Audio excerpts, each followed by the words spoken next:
negosiasi. Dalam berinteraksi antar sesama murid di sekolah bumi, tidak jarang kita berada pada perbedaan pendapat. Hal ini terjadi akibat variasi dari perspektif atau sudut pandang yang dimiliki oleh masing-masing individu. Ketika perbedaan ini kita lihat sebagai sebuah konflik, maka adu argumen dapat terjadi. Pernahkah kita mengalami hal ini? Bagaimana kita merasa tidak diterima oleh lingkungan sosial karena perbedaan ide yang kita miliki dengan kaum mayoritas? Bayangkan bagaimana emosi yang kita rasakan ketika kita berada di tengah konflik dengan orang lain. Apakah kita merasa nyaman? Apakah kita merasa bersalah akibat kata-kata yang kita ucapkan? Hal ini tentu menjadi pembelajaran yang juga berbeda bagi masing-masing orang. Karena seberapa dalam mereka memahami kejadian yang mereka alami adalah berdasarkan tingkat kesadarannya masing-masing. Maka, kita tidak perlu heran jika kejadian yang mirip dapat membuat masing-masing orang memberikan respon yang berbeda. Ada yang cukup mengalami satu kali pembelajaran, kemudian akhirnya lulus. Ada pula yang terus berada di pembelajaran yang sama, atau dapat kita sebut sebagai pola berulang, akibat tidak adanya kesadaran. Disinilah umat manusia mendapatkan tantangan yang unik sesuai dengan tingkat kesadarannya masing-masing. Jadi, kita tidak perlu membandingkan pengalaman hidup kita dengan orang lain, karena sudah dapat dipastikan kita memiliki perspektif yang berbeda akibat frekuensi yang berbeda dengan orang lain.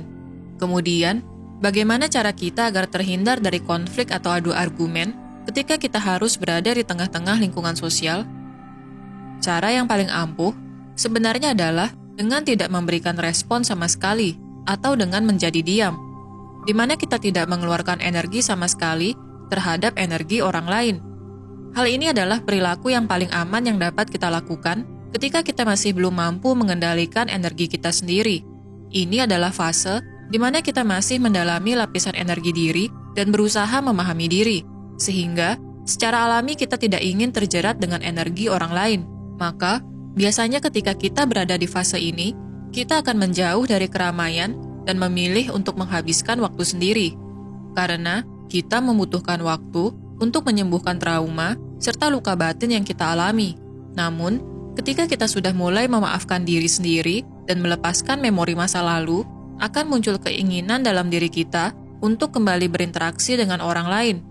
Hal ini merupakan fase yang terjadi secara bertahap, di mana kita yang tadinya berada dalam malam kegelapan jiwa, akhirnya sembuh dan menyadari cahaya yang ada di dalam diri kita. Kesadaran ini akan membuat kita ingin menyinari orang lain, namun kita harus membedakan apakah hal ini berasal dari ego atau dari jiwa kita? Karena seringkali kita yang belum sepenuhnya menyembuhkan diri, kemudian memutuskan untuk menjadi penunjuk jalan bagi orang lain. Hal ini hanya akan membuat kita melampiaskan trauma yang kita miliki kepada orang lain. Bukankah kemudian kita hanya akan menciptakan jalinan karma baru dengan orang lain? Kita sebaiknya selalu meluangkan waktu untuk berdialog dengan diri, di mana sebelum memberikan saran atau komentar terhadap cerita orang lain, kita dapat berpikir apakah yang akan kita katakan berasal dari trauma pribadi atau murni untuk menenangkan lawan bicara kita. Kemudian, ketika kita sudah mampu membedakan antara ego dan jiwa kita, bagaimana cara kita agar dapat berfungsi kembali dengan frekuensi yang baru di tengah masyarakat yang masih tertidur?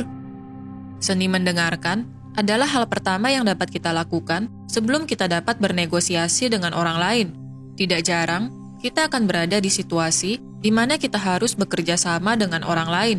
Hal ini adalah hal yang tidak dapat dihindari selama kita masih berada di sekolah bumi.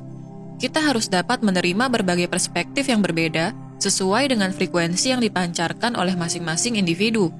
Namun, ketika kita sudah mampu mengendalikan energi diri, kita akan memahami bahwa gradasi frekuensi merupakan hal yang tidak dapat kita samaratakan atau kita kelompokkan menjadi standar tertentu, sehingga kita akan menurunkan ego kita dan lebih menjadi pendengar yang baik.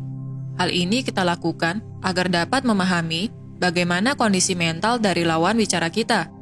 Ketika kita memahami energi yang mereka pancarkan, maka kita akan dapat menemukan solusi dalam kejernihan pikiran kita.